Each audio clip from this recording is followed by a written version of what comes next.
Nikki Haley is saying that there's going to be a female president and it's going to be Nikki Haley or Kamala Harris, it ain't going to be Nikki, like pretty much what she said. That's a terrifying prospect. Nikki Haley and Donald Trump facing off again today in Michigan.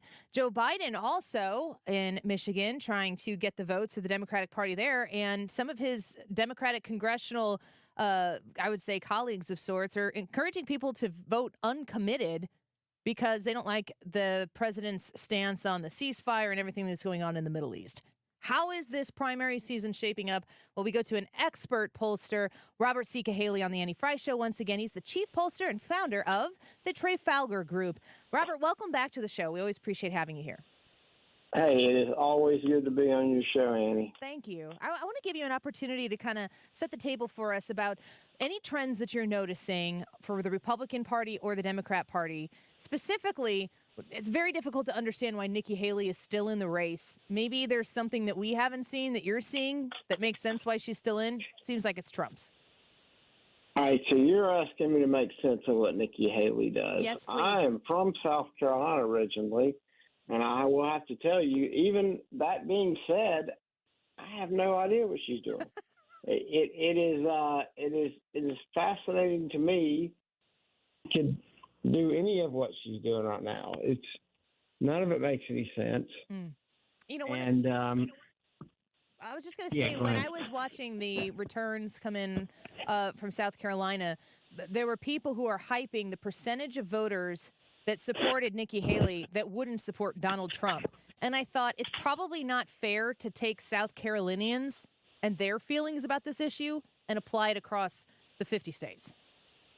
Well, first of all, the story the media wasn't telling you is 20% of the people who voted in the Republican primary were not Republicans. Really? Haley turned out about 20% Democrat and what we call swing voters that traditionally don't vote in presidential preference primaries. And because the Democrats they usually average around 400,000 in their presidential preference primary. And this time they only had 175. So she had 225,000 people to play with. And I have examples of mail pieces and television ads and everything sent targeting those Democrats to vote. A friend of mine was ironically checking the mail for his neighbor who's a Democrat and got a copy of it. I was like, look at this. This is what they're sending out. It's unbelievable. Yeah. So they made a really big effort of turning out Democrats. And frankly, as she turned out more, she could have gotten closer because the Republicans did not hit that high watermark of 755,000 that they set in 2016 with Trump. But no, so first of all, when you say wouldn't vote for Trump, all right, well, the 20% of those are Democrats. Okay, so now we're starting to be down to just those few kind of never Trump Republicans, and a lot of them say that and they're voting for him, and then some of them won't. But those people who ended up with Biden, who will probably vote for some kind of a third party because they don't want to vote for Biden either. You know, I'm glad you brought up third parties because we have a poll question that we very scientifically ask our YouTube audience every day, wondering about Nikki Haley's possible run for a third party. Do you really feel like there's a third party candidate that will be on the ballots that can make an impact on the Biden-Trump question? Absolutely. So look at this. What is the difference between 2016 and 2020? The answer is Jill Stein. The very small percentage Jill Stein got in those swing states was greater than Trump's margin of victory. In 2020, there wasn't anybody taking up votes like that. So if you really didn't like Trump and you really didn't like Biden, you probably just vote for Biden. Yeah. Give them anywhere else to go, and I'm telling you, it benefits Trump. Is there an instance where a third-party candidate, anybody you've heard talked about or discussed that could get in that would hurt Trump more than Biden? There's some who argue that RFK Jr. could hurt Trump more than Biden. I think he'll take some from Trump, but he'll take more from Biden. So I don't think there's any candidate who could disproportionately take more from Trump than Biden. No. Okay. And the other thing you have to consider is Cornel West is out there. Guy has tremendous credibility. He's probably going to be on the ballot in a lot of these swing states. And with the no label thing, if it comes together, all this is places for people who don't like Trump and don't like Biden to go. And all those people ended up in Biden's column last time. We're speaking with Robert C. Cahaly. He's the chief pollster and founder of the Trafalgar Group. You can check them out online and learn about some of the different things that they're polling. Where is your greatest interest right now? It seems as though Joe Biden's going to be the nominee, at least through the primary season. Donald Trump seems to be the nominee for the Republican Party. Where do you see impact areas that could maybe move voters one direction or the other? You mean issues? Issues, yeah, certainly issues. Obviously, the border is a tremendous issue, and we had the horrible event that happened in Georgia, and unfortunately, that's not going to be the last time that kind of stuff happens. And God forbid we have some kind of a major terrorist attack or something from some of these people who are in America. But I think all this border stuff is just going to come down on Biden like a load of bricks. And if the Republicans do their job, and that is a big if, but if the Republicans do their job, there ought to be drone footage flying over, looking at those pieces of wall sitting there rusting and rotting, because that right there is the difference between Trump and Biden. That's the wall Trump tried to put up. That's the wall Biden stopped from being put up. Yeah, that's a big. So put that image out there. Also, what's going on overseas with these wars? I mean, this talk France had about sending troops into Ukraine. I mean, that thing could escalate fast.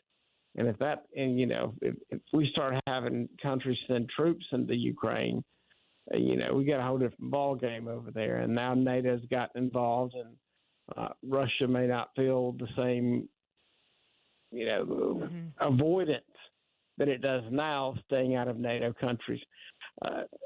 Obviously, when you look at what's going on with Israel, I mean, this, we're getting to that really tight circumstance.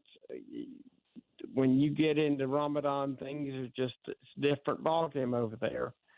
And so, I mean, they're talking about doing an offensive during Ramadan. I'm just telling you that has all the tenets of something that could go badly. Because we really don't need that to turn into a wider war. We really just kind of need that settle down a little bit. Yeah. And so that's a scary prospect over there. And so there's tons of things that happen. I mean, I look at there'll be more and more of these electric cars that are stacking up that nobody wants. And inflation is continuing to rise.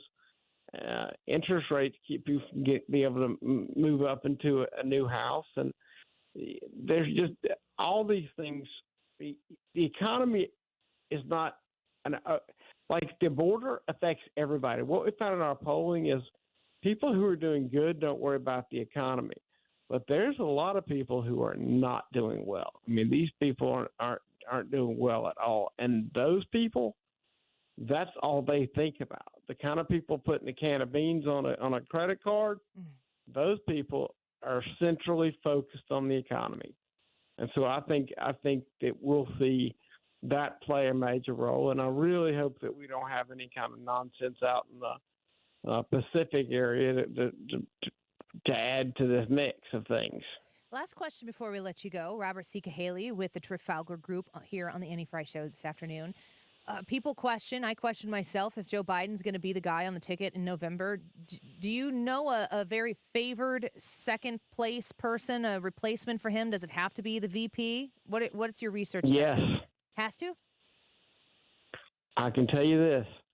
If I were a Democrat, and I mean, if like I was legit a Democrat and wanted to win, I would rather lose a presidential election than lose the loyalty of black females. And if they skip a black female when it's her turn, that's the kind of stuff that will devastate that party.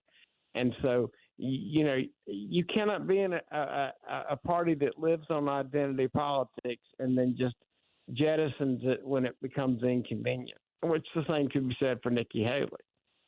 She gives this great speech about how she doesn't believe in identity politics. By the end of the speech, she's done nothing but talk about how she should win because she's a woman. That's true. Yes.